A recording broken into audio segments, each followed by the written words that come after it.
High school Kansal one में career orientation के हवाले से एक प्रोग्राम मुनक्किद किया गया। प्रोग्राम के दौरान फौज ने तलबा को फौज में भर्ती होने और मुस्तकबिल में से जानकारी दी।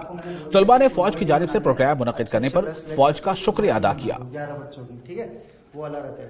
तो उस मतलब 80-85 बाहर हो गए, लगभग 100 लड़के तक बाहर हो गए, ठीक है। फिर उस 15 में से वो 4 दिन रहते हैं। 4 दिन आपके बहुत सारे टेस्ट होते हैं, साइकोलॉजी। तुम 20 बच्चों की अलग स्टोरी है, सबके अलग थॉट है दिमाग में, है ना। तो उनमें से एक कॉमन स्टोरी बनानी है, आपने मिलकर लड़ाई नहीं करनी है। आज हमारे स्कूल में आर्मी वाले आए थे, उन्होंने हमें करियर ओरिएंटेशन के बारे में बताया, जैसे एनडीए की हम आगे जाकर किसी ऑफिसर बन सकते हैं, उनके लिए हम शुक्रिया बोलते हैं।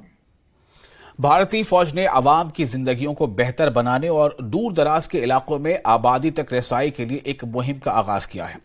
भारतीय फौज ने डोडा के दूर दराज भगवा इलाके में और लाल दरामन के सरसब्ज शादाब मैदानों में हॉर्स रेस का मेडिकल और वेटनरी कैंप का इनेकाद किया। इसकी तफसील हम आपको बुलेटिन के अगले हिस्से में जरूर देंगे।